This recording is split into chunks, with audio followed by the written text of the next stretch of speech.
Hello and welcome back to the channel. In this video I'm going to show you how to grow foxglove plants at home. All you need for this are some seeds that you've bought or seeds that you've collected from around your garden. I'm going to go through everything you need to know on how to get them to germinate successfully, and I'm going to cover some important steps that you must follow in order for them to grow. I'm also going to cover some of the most common mistakes people make and how to avoid them.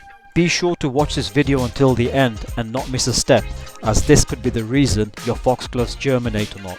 Just before we get started, please subscribe to the channel, smash that like button and share this video with your friends and family. Foxgloves are beautiful plants and they can grow in almost any condition. In nature, they do best in dappled shade, but I've seen foxglove grown in full sun and they look absolutely stunning. One important thing to remember is foxgloves are biennials. What this means is, in the first year when you sow your seed, they will only produce the plant like mine have here. The flower will come the following year. Sowing foxglove seeds is very easy to do. Let's go ahead and sow these in for you to get some beautiful plants like this. Foxglove seeds are very small and are quite difficult to manage. So when you're sowing these, you have a couple of options which I'll cover off for you now. Option number one is you can simply scatter them in your garden wherever you want them to grow. However, the limitation with this is they will only grow where they land. The best option, in my opinion, is to either grow them in pots like this, or you can grow them in seed trays such as this. In this demonstration, I'm going to grow them in a seed tray again. One tip I can give you is, if you don't want to use compost, then you can use your own garden soil, which is exactly what I've done here. I've taken a shovel full of soil from my garden, put it into this tray, and I just sprinkle the seeds on top of it, and as you can see, they have germinated perfectly fine.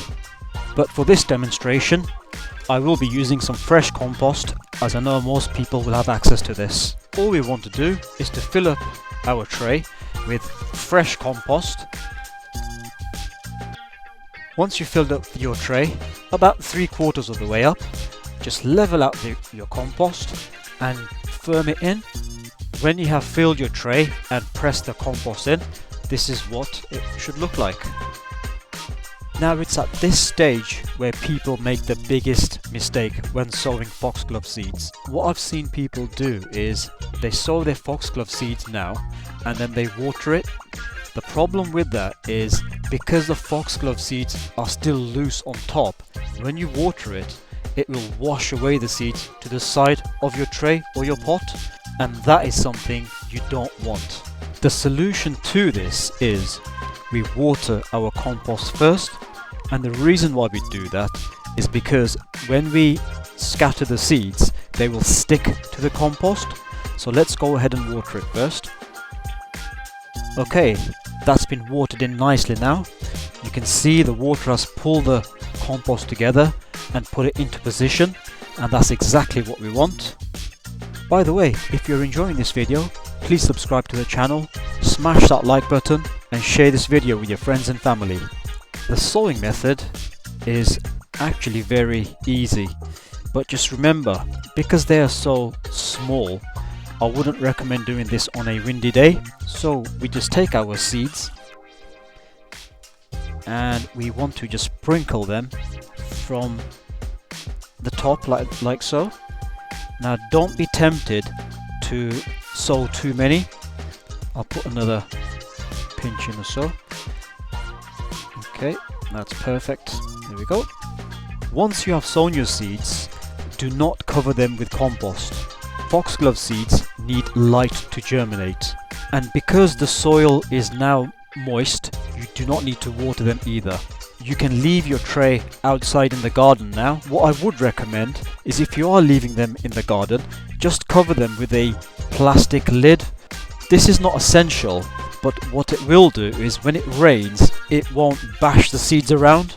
Once your seeds have germinated, which they will in about 4 to 6 weeks, you can simply remove away the lid. And if you find that you've got too many seedlings, then I would recommend just thinning them out which basically means you're removing the weaker plant. I'm going to transfer these into the garden now because they have grown into a nice size. I'll be sharing the progress of these seeds on my channel, so if you haven't subscribed already, please do so. Don't forget to share this video with your friends and family and smash that like button. Thanks for watching, and I'll see you soon.